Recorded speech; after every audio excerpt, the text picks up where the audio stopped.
Hello everyone, welcome to a LEGO Star Wars set review. Today we're going to look at set number 75373, Ambush on Mandalore Battle Pack. This is a set that released officially on June 1st of 2024, contains 4 minifigures, 109 pieces, and is based off of The Mandalorian Season 3. Let's jump right into this review. If you do go on to enjoy, please make sure to hit that like button as well as subscribe. Let's get into it.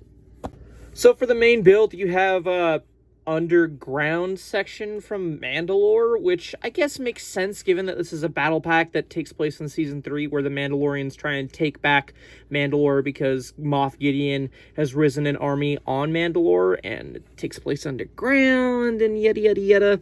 But as the build alone, it's very weak looking. I mean, I guess with the context given, it's okay.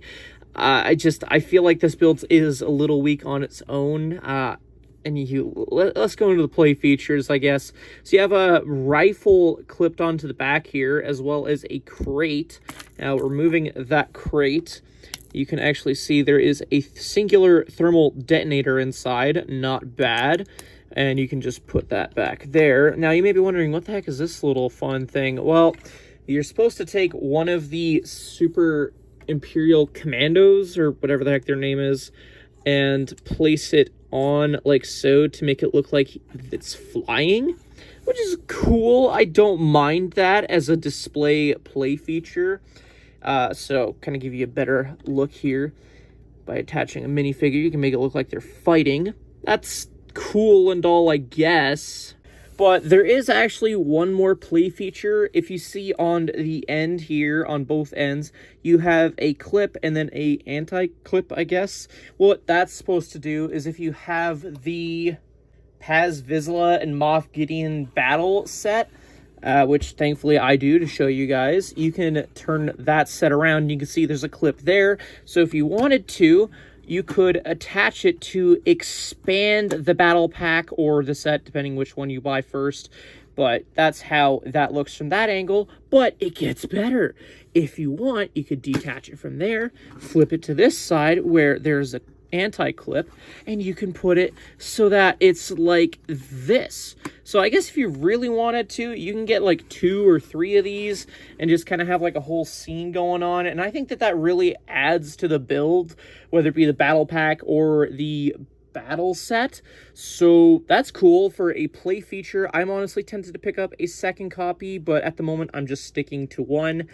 But kind of gives you guys an idea what that is all meant for. But anywho, let's have a closer look at these cool minifigures. Oh, and before I forget, you get a little turret. That's a stud shooter. You pull down the trigger, boom, it fires out a stud. Whoop-de-doo, trash. So, taking a look at the first 2 minifigures, on the left you have the Mandalorian Night Owl, and then just a Mandalorian Warrior on the right.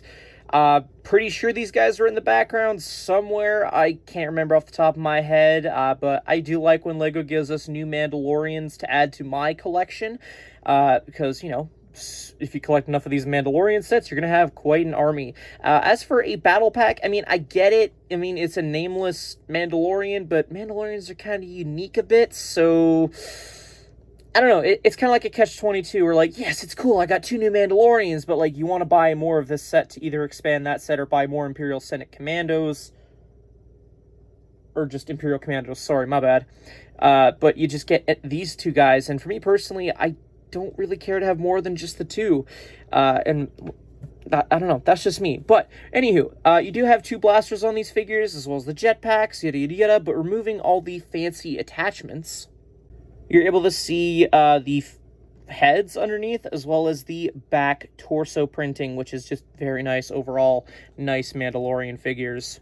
So with that being said, there's not much else for me to say about these 2 minifigures. Let's move on to the next ones, which are none other than a probably huge draw to the set for anyone else as well as myself, the Imperial Commandos.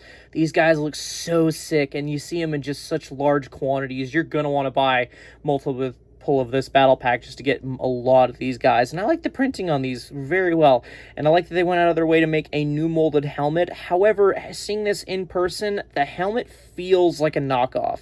I can't really describe it more than that. It just really does. But let's remove the attachments to kind of give you guys an idea what we're dealing with here, I guess. So I removed the attachments off of one of them so you can see the back torso print and just kind of compare how these guys look. But taking the helmet that I was talking about earlier, you can see the interior. It just, I don't know, like, it's official Lego for sure, but just seeing it in person, it feels something like a knockoff minifigure helmet. I don't know. I mean, that's just my 2 cents on the matter on how it looks. I can't really describe it better than that. It just looks like it. It doesn't necessarily feel that way, but it just definitely looks like something that could be a knockoff.